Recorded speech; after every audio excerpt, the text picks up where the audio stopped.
Cinema റിലീസായപ്പോൾ വിജയെക്കുറിച്ച് ഒരു മാസികയിൽ വന്ന തലക്കെട്ട് ഇങ്ങനെയാണ്: കാശ് കൊടുത്ത് ഈ മുഖം കാണാൻ ആര് തിയേറ്ററിൽ വരുമെന്നാണ്. ഏതൊരു പുതുമുഖ നടനെയും വേരോടെ തളർത്താനുള്ള കേൾപ്പുണ്ടായിരുന്നു ആ വാക്കുകൾക്ക്. എന്നാൽ അതിനേക്കാൾ ഏറെയായിരുന്നു അയാളിലെ നടന്റെ ലക്ഷ്യബോധം.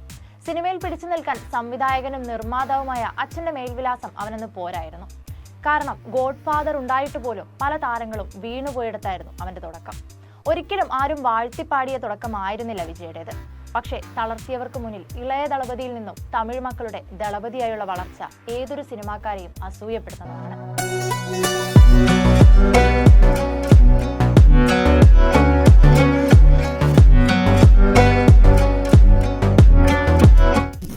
വിജയുടെ ഓരോ പിറന്നാളും ആരാധകർ ആഘോഷിക്കുന്നത് കണ്ടാൽ ഇത്രയധികം ജനങ്ങൾ സ്നേഹിക്കുന്ന മറ്റൊരു താരമില്ലെന്ന് പോലും ചിന്തിച്ചു പോകും.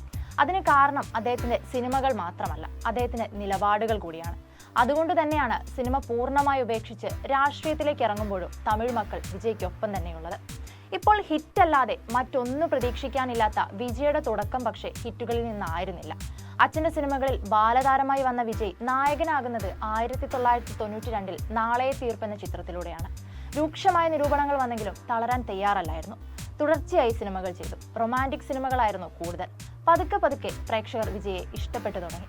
ഒരു നടനും നായകനുമായി വിജയ് സ്വീകരിക്കപ്പെട്ടത് പൂവേ ഉനക്കാകെ എന്ന ചിത്രത്തിലായിരുന്നു. പിന്നീട് അങ്ങോട്ടുള്ള സിനിമകളെല്ലാം വിജയം കണ്ടവയെന്നതിലുപരി വിജയുടെ യാത്രകളിലെ ചവിട്ടുപടികളായിരുന്നു എന്ന് വേണം പറയാൻ. നേർക്കുനേർ, കാതലിക്ക് മര്യാദ, വൺസ് മോർ തുടങ്ങി ഒരുപിടി നല്ല സിനിമകൾ വന്നു. തമിഴ്നാട് സർക്കാരിന്റെ മികച്ച നടനുള്ള പുരസ്കാരവും ലഭിച്ചു. 99 വന്ന തുള്ളാതമനവും തുള്ളും എന്ന ചിത്രം തെന്നിന്ത്യയൊട്ടാകെ വിജയെ പ്രശസ്തനാക്കി. ജ്യോതികയ്ക്കൊപ്പമുള്ള ഖുഷിയിലൂടെ തമിഴകത്ത് വിജയ് നിലയുറപ്പിച്ചു.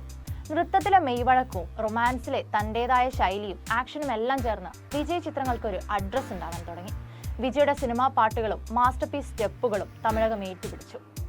റൊമാൻസിൽ നിന്നും ആക്ഷനിലേക്കുള്ള വിജയുടെ വരവിന് നല്ല തുടക്കമായിരുന്നു ഗില്ലി. മാസ് ആക്ഷൻ ഹീറോയെ അടിയുറപ്പിച്ച ഗില്ലി അന്ന് നേടിയത് തമിഴകത്തെ ആദ്യ 50 കോടിയായിരുന്നു. ഇന്നും പ്രേക്ഷകർക്കിടയിൽ ആ ചിത്രത്തിനുള്ള ഹോൾഡ് റീ റിലീസിലെ കണക്കുകൾ പറഞ്ഞു.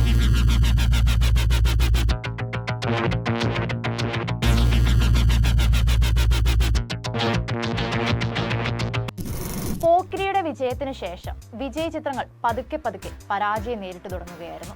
അഴകിയ തമിഴ് മകൻ, വില്ല്, സുറ ചിത്രങ്ങളെല്ലാം ബോക്സ് ഓഫീസിൽ നിരാശയായി.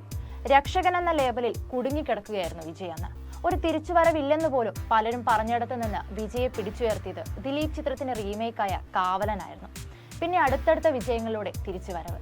അന്നു മുതലേ താരത്തിന്റെ രാഷ്ട്രീയ പ്രവേശം ചെറിയ തോതിൽ എരിയുന്നുണ്ടായിരുന്നു. തമിഴ് സിനിമാ ലോകത്തെ പതിവ് രീതിയും അന്നതായിരുന്നല്ലോ. ജയലളിത സർക്കാരിനെ വരെ ഭയപ്പെടുത്തുന്ന ജനപ്രീതിയായിരുന്നു അന്നേ വിജയിക്കുണ്ടായിരുന്നത്. പിന്നീട് അങ്ങോട്ടുള്ള സിനിമകൾ പലതും രാഷ്ട്രീയ കോളിളക്കങ്ങൾ ഉണ്ടാക്കുന്നവയായിരുന്നു. വിജയം കണ്ടെങ്കിലും വിമർശനങ്ങളും വിലക്കുകളും നേരിടേണ്ടി വന്നു അവയ്ക്ക്. ഉയർച്ച താഴ്ചകൾ വീണ്ടും ഉണ്ടായെങ്കിലും തെന്നിന്ത്യയിൽ ഏറ്റവും കൂടുതൽ ശമ്പളം വാങ്ങുന്ന താരമായി വിജയ് അപ്പോഴേക്കും മാറിക്കഴിഞ്ഞിരുന്നു. ചെയ്യുന്ന സിനിമകളെല്ലാം കൊമേഴ്ഷ്യലി വിജയിപ്പിക്കുന്ന ബ്രാൻഡായി മാറി. അവസാനം ഇറങ്ങിയ ലിയോ തന്നെ അതിന്റെ ലേറ്റസ്റ്റ് ഉദാഹരണമാണ്. രാഷ്ട്രീയ പ്രവേശം വിജയ് സിനിമ ആരാധകരെ തെല്ലൊന്ന് സങ്കടപ്പെടുത്തിയെങ്കിലും സിനിമകളിൽ കണ്ട രക്ഷകനായ ദളപതിയെ ജീവിതത്തിലും കിട്ടുന്നതിന്റെ സന്തോഷവുമുണ്ട് അവർക്ക്. കാരണം വിജയ് എന്ന പേരിനേക്കാൾ അധികം ദളപതി എന്ന പേര് ഉയർന്നു കേൾക്കുന്നത് ആ മനുഷ്യന്റെ താരജാട ഒട്ടുമില്ലാത്ത മനുഷ്യത്വമുള്ള ഇടപെടലുകളും സ്നേഹവും കൊണ്ട് തന്നെയാണ്.